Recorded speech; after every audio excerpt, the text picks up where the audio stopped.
तो बच्चों एक बार ब्रीफ रिकैप कर लेते हैं कि हम लोगों ने लास्ट क्लास में क्या क्या कवर कर लिया था, then we will continue with our discussion. So in our last class we talked about janapadas and the mahajanapadas. Okay, तो हम लोगों ने देखा व्हाट आर दीज जनपदास.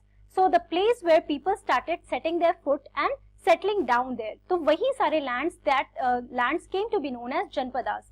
तो बच्चों हम लोगों ने ये भी देखा था that the rulers first of all they were recognized as the rulers or the rajas of the jan, that is the people, but later on they came to be recognized as the ruler or the rajas of janpadas. मतलब यही reason जहाँ पे लोग रहना शुरू किए थे, जहाँ पे वो लोग सेटल डाउन करने लगे, so these regions they came to be known as janpadas. और जो भी इस टाइम पे जो राजास थे they came to be recognized as the king of these janpadas, right? फिर हम लोग ने महाजनपदास के बारे में पढ़ा. हम लोगों ने देखा कैसे कुछ जो जनपदास थे that became much more important than the other Janapadas, और जो ये important जनपदास थे उनको अब क्या कहने लगे हम लोग, mahajanapadas. Okay, that were the great kingdoms, right? उसका लिटरल मीनिंग अगर आप देखो महाजनपदास का, that it is the great kingdom. Okay, महा means great. ओके, तो बच्चों हम लोगों ने महाजनपदास के बारे में पढ़ रहे थे. We saw that these mahajanapadas they had their capital cities and the rulers they had their standing army. Apart from that, what happened that the whole area, the whole city, it was fortified. Fortified कहने का क्या मतलब है, that the great huge wall were constructed surrounding the whole city, that was made of wood or brick or stones, right? तो ये हम लोग last class में अपना डिस्कस कर रहे थे. Now let us continue with the discussion of mahajanapadas. Also जैसे मैंने आपको लास्ट क्लास में बताया था about the fortifications, तो वो fortifications क्यों हो रहे थे? So it was so that they could protect their kingdom from the other rulers. तो आप लोगों ने देखा कि बहुत सारे जनपदास थे, बहुत सारे महाजनपदास थे. I also told you that there were 16 mahajanapadas और the republic और monarchies. Monarchies के बारे में भी हमने पढ़ा था that there is one single rule in a monarchy form of government. आप लोग civics में भी पढ़ोगे, बट यहाँ पे जैसे हम लोग रूलर्स के बारे में पढ़ रहे हैं, तो हम लोग को तो एटलीस्ट इतना आइडिया लग रहा है ना कि इस टाइम पे एक सिंगल रूलर हुआ करता था and he was the central figure of the whole kingdom, right? तो यहाँ पे बहुत सारे महाजनपदास जो थे बच्चों, that were the monarchies and some of them were the republics, जहाँ पे एक सॉवरेन पावर हुआ करता था, राइट? सो व्हाट हैपेंड कि ये महाजनपदास में the rulers when they started constructing और फोर्टिफाइंग देयर होल सिटी, तो वो क्यों किया जा रहा था? To protect their kingdom from the other rulers, जो लोग आके अटैक कर सकते थे, right? So to protect themselves. Apart from that, let us understand what were the other reasons for which these cities they were being fortified. Okay, so also some rulers wanted to show how rich and powerful they were by building really large, tall and impressive walls around their cities. So apart from protecting themselves, rulers क्या show करना चाहते थे through these fortifications? कि वो लोग अपना powerful nature show करना चाहते थे, that they are very rich, they are very powerful. इसलिए ये लोग ये बड़े बड़े वॉल्स, ह्यूज वॉल्स जो है अपने सिटी के अराउंड कंस्ट्रक्ट कर रहे हैं, ताकि लोगों को भी लगे कि इनका जो रूलर है, इनका जो राजा है, काफी पावरफुल है. Okay, and that is shown by what, by building these large tall impressive walls around the cities, right? तो एग्जांपल के लिए मैंने आपको दिखाया था दैट ऐसा जो आप फोर्टिफिकेशन आज के डेट पे भी, जब आप ये पुराने जो महाजनपदास की बात कर रहे हैं, तो ऐसे फोर्टिफिकेशन आज के डेट पे भी एग्जिस्ट करते हैं. When you go and find these places, तो ये पुराना किला का है बच्चों. तो ये फोर्टिफिकेशन ऐसी वॉल्स हुआ करते थे, बहुत लंबे लंबे ह्यूज वॉल्स थे that were being constructed. Okay, now let us find some of the other reasons for this fortification. So also by fortification the land and the people living inside the fortified area could be controlled more easily by the king. Building such huge walls required a great deal of planning. तो बच्चों अभी जैसे हम लोग fortification की बात कर रहे हैं, तो ये जितने भी लोग और वो लैंड जहां पे ये लोग रह रहे थे, उन सबको प्रोटेक्ट करने के लिए भी ये फोर्टिफिकेशन हो रहा था, right? So that the ruler और the king he could easily control his people, जो भी उस एरिया में रह रहे हैं. तो अगर वो एक फोर्टिफाइड रीजन में रह रहे हैं, तो obviously they have to stay at that place. तो इतने बड़े बड़े वॉल्स हुआ करते थे कि कोई चाहे भी तो he would not go anywhere else, right? वो उस रीजन में अपने आप को बहुत प्रोटेक्टेड फील करते थे. ऑल्सो ये फोर्टिफिकेशन करने के लिए it needed a great deal of planning, right? Now let us see that thousands of bricks or stone had to be prepared. तो जैसे मैंने आपको बताया कि जो ह्यूज वॉल्स थे वो या तो वुड से बने होते थे या फिर स्टोन्स या फिर ब्रिक से बने होते थे, right?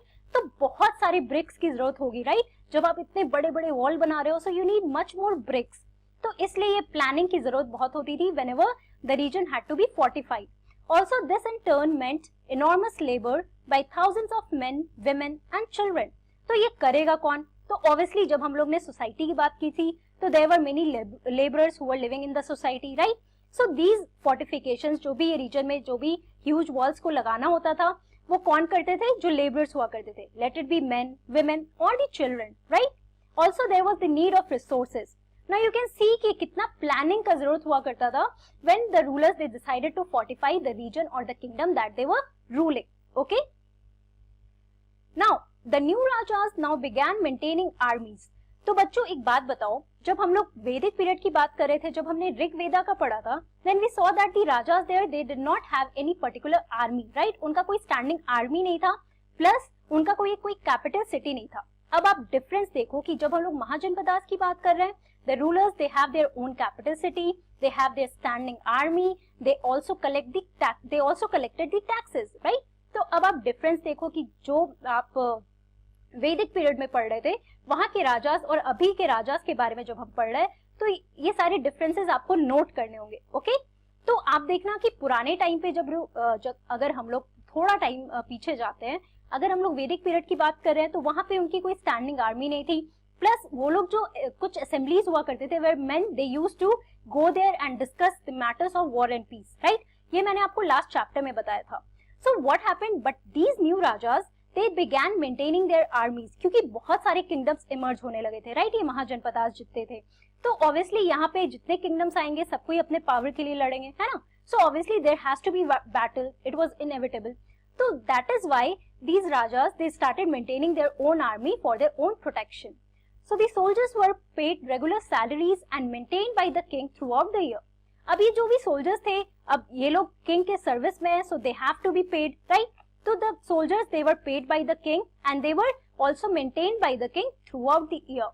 So some payments were probably made using punched mark coins. इसके बारे में आगे के चैप्टर्स में देखोगे, तो उस टाइम पे जो कॉइन्स यूज करते थे बच्चों, कुछ कॉइन्स होते थे पंच्ड मार्क. ओके, इसके बारे में हम लोग आगे के चैप्टर्स में डिस्कस करेंगे.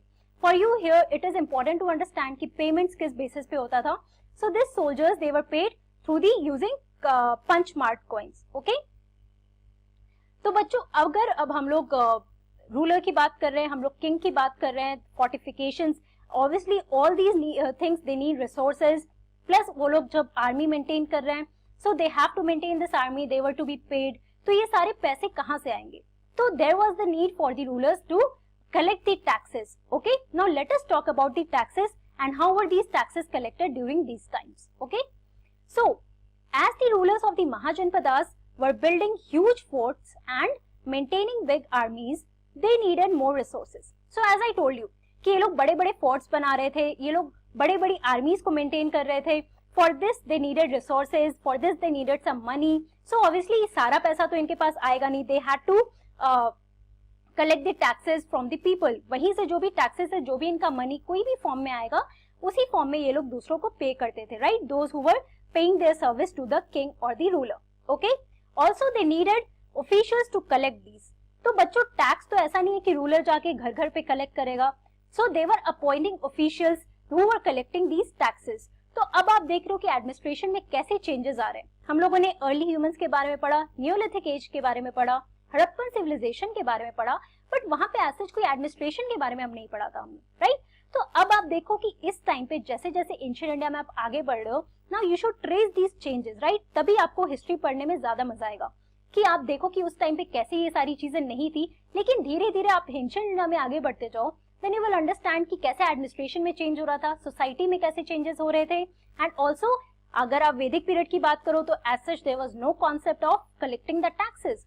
बट जैसे ही आप महाजनपदास की बात करोगे, so these rulers here they started collecting taxes because they were investing so much in making their forts or maintaining their armies, and also they started appointing officials for collecting those taxes. Now let us talk about these taxes, as in what were these taxes and from whom were these taxes collected. Okay, so instead of depending on occasional gifts brought by the people, they started collecting regular taxes. तो जैसे मैं आपको बता रही हूँ, है ना, कि उस टाइम पे ये these people they were not depending on the occasional gifts. जैसे अगर आप वैदिक पीरियड में again when you are talking about the rajas, they were depending on the occasional gifts that were being given to them by the Vaishyas, by not by the Vaishyas but the society that was living in those time, right? लेकिन इस time पे ये लोगों ने कुछ different किया, इन लोगों ने टैक्स को कलेक्ट करना शुरू कर दिया.